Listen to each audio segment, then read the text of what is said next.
Wabaddewo bunkenke ku kkooti e Kanyanya nga bannakibiina ky'NUP abali ku musango gw'okukola paleedi ezimenya amateeka nga baleetebwa mu maaso g'omulamuzi Agumasiimwe Damale. Bano okuli Edward Ssebuufu amanyiddwa ennyo nga Eddie Mutwe ne Akireewo Kivumbi batuusiddwa mu bukomyo bw'amaanyi era oludda oluwaabi nga lukulembeddwamu Nambuya Sharon lukoze ennongosereza mu musango ne bongerako Bobby Giant n'abalala nga bano awamu baweze 7.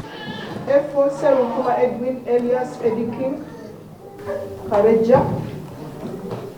F4. That is F4, Your Honor. F5 Lukenge Sharif.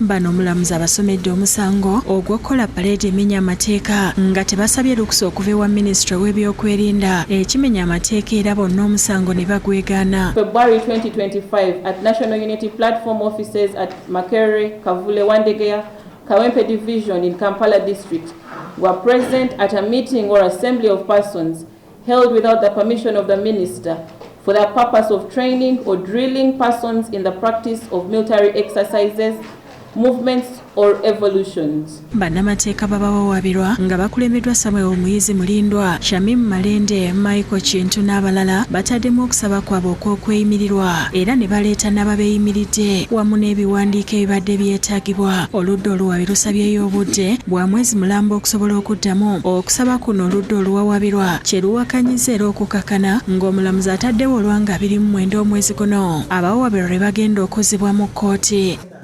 It's a balance of the rights. Therefore, Your Honor, there is no bad faith at all. If this court told us that just 3 days or 3 weeks, Your Honor, we would not be able to deliver. We would show up here and still say we need time.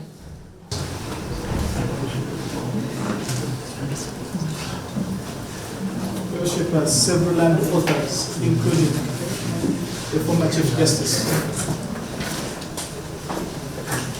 Mr.